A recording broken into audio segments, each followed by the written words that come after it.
Hey, welcome to the first follow along exercise to the first class Introduction to Realism. We're gonna draw a realistic cube today. It may sound boring, but it is fast and really drives the concept home. Because it is a cube, it helps to have a ruler, but you can freehand it or use a book or something for the edge. But to make the edge perfectly straight is not really the point, so it doesn't really matter. The point is, we're not really using any direct lines for the edge. Let me explain myself here. Yes, I'm using lines as guidelines, but as we are rendering this drawing and making it realistic, I hope you can see that there is not a single line for any edge, so to speak. Despite this being a cube, right? When you think of it, you think, the edge are very straight lines. And here is the most important thing that I want you to realize as you are doing this exercise. Most times in the real world, which then applies to drawing realistically because you are drawing what you see, there are rarely any lines. Any lines that you think you see, 90% of the times, it is really the result of a contrast between two different shades. I'm going to say it again. Most of the things that you're perceiving as lines in real life are the result of a contrast between two different shades. This exercise will demonstrate that very clearly. And since I'm doing the guidelines right now, I might as well talk a little bit about perspective, even though it's not really the goal of this exercise. Notice I'm not really drawing any perfect squares. Some of the lines are parallel to each other, but some of them are not. Some of them are shorter, some of them are longer. That's because I'm drawing this square in a hyper perspective mode. Almost like if you look at a cube, right? But if you take the cube really close to your eye and you look at the cube, obviously the difference between the edge that is close to you and the edge that's further away from you is going to be dramatized. Same thing with what I'm drawing right now. The edge that is closer to me and the edge that is further away, there's actually quite a bit of difference. So this feels like a little bit more of a dramatic view of a cube, which actually makes it seem more realistic. But that's perspective stuff. That could be a whole class on its own. You don't have to do that. You can just draw perfect squares, perfect not squares, I guess. Those are parallelograms. Or you can just do exactly what I'm doing. The point of the exercise is not to construct a perfect 3D shape of sorts, so don't worry about that. I'm making the lines that is we cannot see lighter, slightly lighter, so that we can see that because the cube that I'm going to draw is not transparent. I'm going to draw another line here for the shadows. Think as if the light is coming from the top left, and depending on where the light is, it's going to change how we shade. It's going to determine basically how we shade each side of the cube. So left side, from our point of view, that's where the light is from. I'm drawing a line to show where the shadow is gonna be. And now I'm gonna start doing some shading. Right now I'm mostly using compressed charcoal. Not much to talk about in terms of techniques here because I'm gonna make another video after another class video regarding techniques on how to use charcoal and so on. But if you can probably figure it out right now by just experimenting. Nothing beats understanding a medium by simply using it a lot. I'm going to shade one side of the cube first. I'm shading down the middle, and then I'm fine-tuning the edges with my pencil.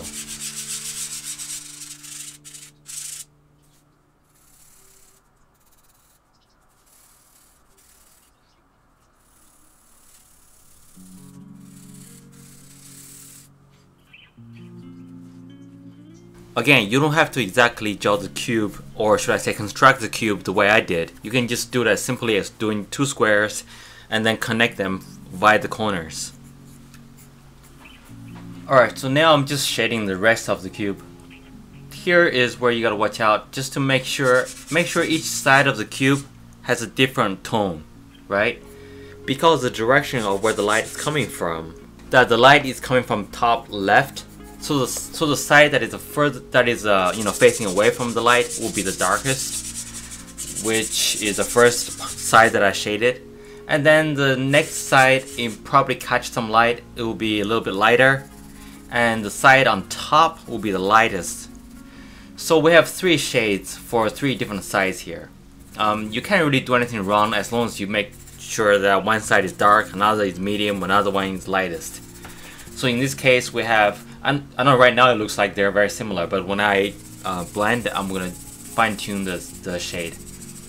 The top is going to be much brighter.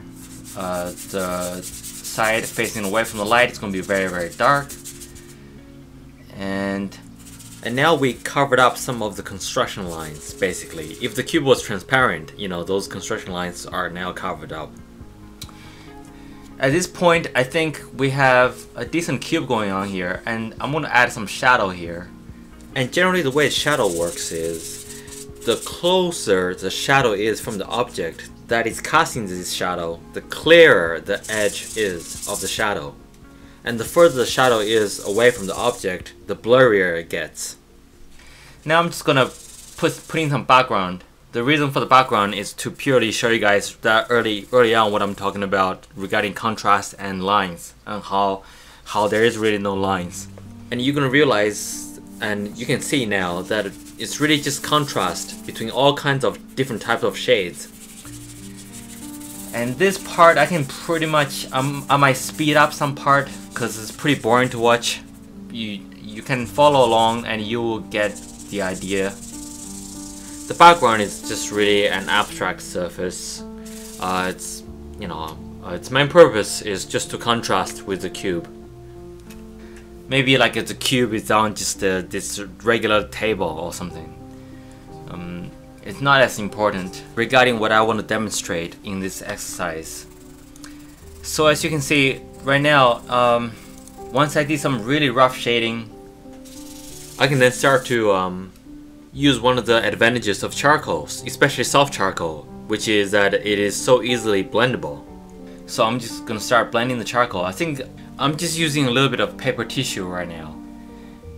That's all, you know, I don't need any, for this drawing, you know, I don't need extreme finesse in terms of blending, so paper tissue is enough for me. Again, notice that I'm keeping the right side, the side that is facing away from the light, pretty dark. The other side, medium, and then the top side, very bright. And also on the top side, on the left side of the top side, there's a gradient going on. On the left side is brighter than to the right. This adds even more to realism and gives the illusion that light source is not, it's pretty close to the cube basically. And in the real world, you rarely find a surface or light or some kind of material that's extremely even in lighting. There's always some kind of gradient going on. So now I'm actually giving you a property of this thing. So now you're thinking, okay, this is probably something that's reflective, that's very smooth, maybe metal. It's probably not wood, you know. Based on how you draw something and how they reflect light towards you, you're telling the viewers a lot about the property of the object you are drawing. Okay, so I spent about another 10 minutes off camera to just refine the tones and stuff. And now you can look at this cube, and hopefully what I said earlier being that there is no lines besides the contrast between two different tones is becoming very clear at this point.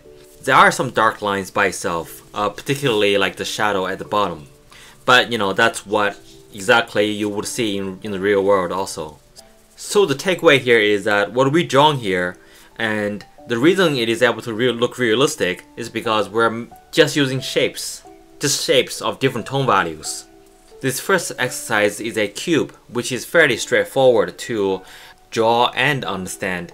When we're dealing with other kind of 3D structure that involves curves, then it gets a little bit more complicated because we now have to apply gradient to everything, but nothing too difficult.